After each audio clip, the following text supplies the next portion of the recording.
मी doctor Aditya Deshpande, एंडोक्राइनॉलॉजिस्ट. आपण मागच्याच व्हिडिओमध्ये टाइप 1 डायबिटीस काय आहे याबद्दल चर्चा केली होती. या व्हिडिओमध्ये आपण पाहूया की डायबेटिक कीटोएसिडोसिस हे नेमकं काय आहे, याची लक्षणे काय असतात आणि याच्याने काय काय अडचणी निर्माण होऊ शकतात. पहिले जाणून घेऊया की डायबेटिक कीटोएसिडोसिसची लक्षणे काय असतात. तर यामध्ये पोटात वारंवार दुखणे, वारंवार उलटी होणे, श्वास घ्यायला त्रास होणे ही लक्षणे अचानक निर्माण होतात.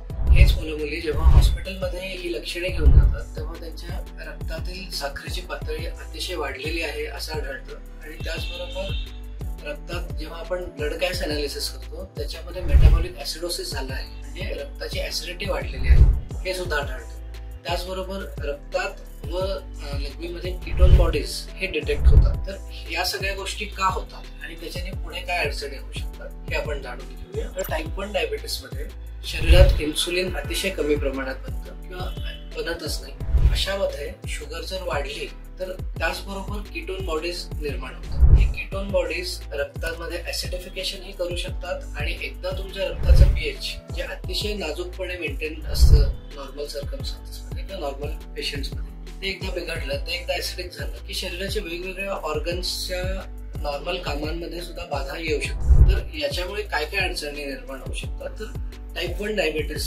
मध्ये जर डायबेटिक कीटोएसिडोसिस झालेला असेल मुलांना, स्पेशली ज्यांचं वय खूप कमी आहे, त्यांच्यामध्ये बेशुद्धीच्या अवस्थेत जाणं, कोमामध्ये जाणं, त्याचबरोबर मेंदूमध्ये सूज येणं आणि या सुजीमुळे मेंदूच्या वेगवेगळ्या भागांचं काम कमी होणं, हे सगळे त्रास सुद्धा निर्माण होऊ शकतात. आणि याची जर वेळोवेळी तपासणी करून ट्रीटमेंट केली नाही तर याच्याने जीव सुद्धा धोक्यात जाऊ शकतो. तर याच्यामध्ये ट्रीटमेंट काय आहे? पहिली गोष्ट ट्रीटमेंटसाठी आहे की आजाराचा डायग्नोसिस झाला पाहिजे त्वरित, आणि त्याचबरोबर या गोष्टीसाठी शक्यतो आयसीयू मध्येच ऍडमिट करून याची ट्रीटमेंट केली जाते. ट्रीटमेंटमध्ये आयव्ही द्वारे, म्हणजे तुम्हाला हाताला किंवा सेंट्रल लाईन द्वारे सुईतून तुम्हाला इन्सुलिन दिलं जातं. त्याचबरोबर बऱ्याच प्रमाणात आयव्ही फ्लुइड सुद्धा दिले जातात, कारण की शरीर अतिशय डिहायड्रेटेड कंडिशन मध्ये असतं. यामध्ये दोन्ही गोष्टी आणि ऍसिडोसिसचं मॅनेजमेंट हे अतिशय महत्वाचं आहे. या अक्यूट प्रॉब्लेम मध्ये, म्हणजे जेव्हा कीटोएसिडोसिसचा प्रॉब्लेम आहे तेव्हा इन्सुलिन सलाईन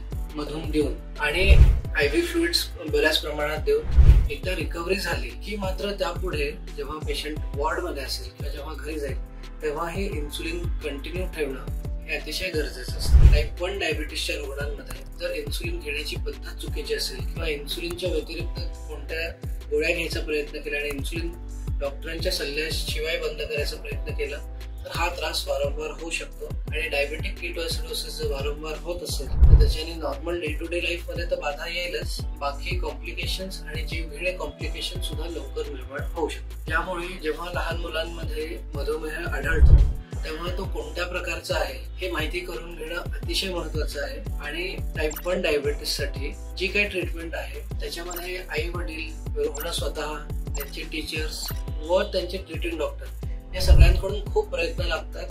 आणि हे प्रयत्न जर कन्सिस्टंट असले तर मात्र त्या रुग्णाचं आयुष्य पूर्णपणे नॉर्मल असू शकतं.